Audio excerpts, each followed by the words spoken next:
في بداية هذه الجلسة المشهودة من قبل الملائكة ومن قبل الله ومن قبل أرواح الطاهرين والصالحين، أسمعوني الصلاة على محمد وآل محمد.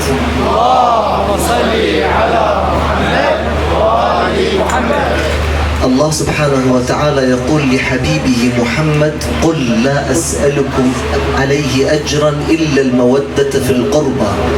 والمودة في القربى بين كل مدارس المسلمين وبين كل مناهجهم وعلمائهم، أن المودة هي المقصودة المودة في أهل بيت رسول الله. فإظهار المودة بين يدي الله وإظهار المودة بين يدي رسول الله إنما تكون هي المودة لأهل بيت النبوة. من هذا المنطلق أيها السادة، أريد حقيقة أضع لمسات في هذه الجلسة المباركة. قد يقول قائل: نحن عندنا في مذهب الإمامية أو مدرسة الإمامية ننظر إلى أئمة أهل البيت أنهم من أهل العصمة. أنا من مدرسة الصوفية المنتمية للشيخ معروف الكرخي، وهو تلميذ للإمام الرضا عليه السلام. عندنا في منهجنا الاعتقاد بأن أهل البيت عليهم السلام هم الذين طهرهم الله تطهيرا في كتابه العظيم، والذي قال عنهم: إنما يريد الله ليذهب عنكم الرجس أهل البيت ويطهركم تطهيرا. فهم المطهرون فكرا، والمطهرون روحا، والمطهرون قلبا، والمطهرون منهجا.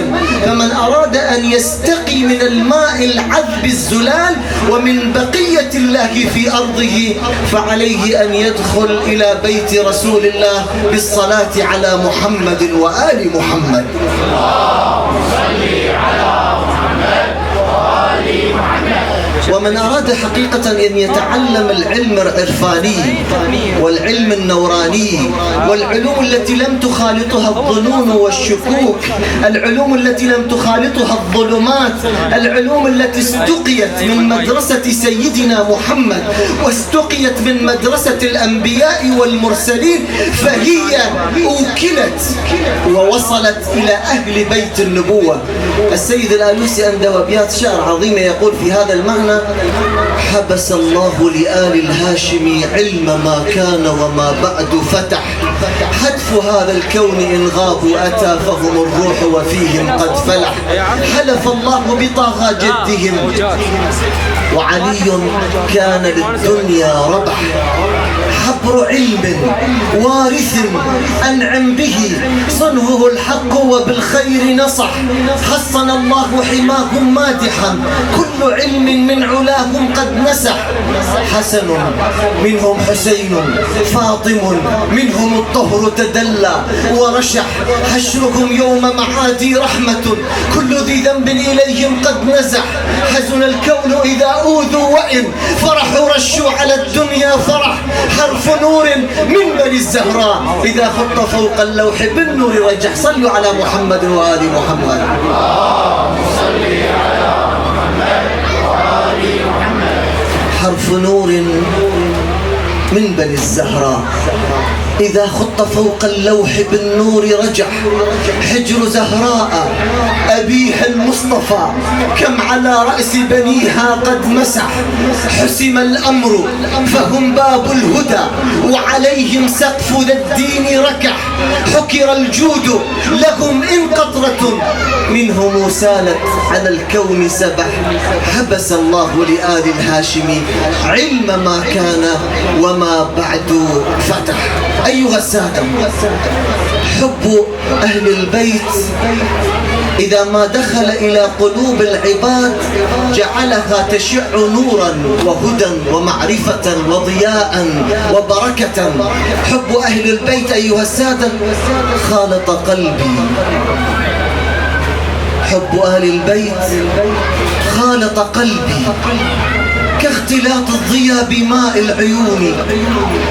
أنا والله مغرم في هواهم عللوني بحبهم عللوني.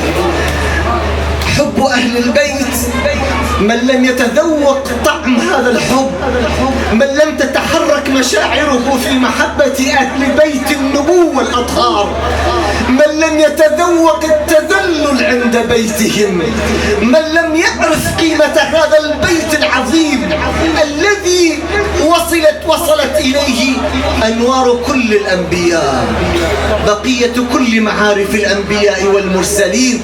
تركت فيكم ما إن تمسكتم به لن تضلوا بعدي، كتاب الله حبل ممدود من السماء إلى الأرض، فيه الهدى والنور، وعترتي أهل بيتي. وفي رواية وأهل بيتي، أذكركم الله في أهل بيتي، أذكركم الله في أهل بيتي، أذكركم الله في أهل بيتي.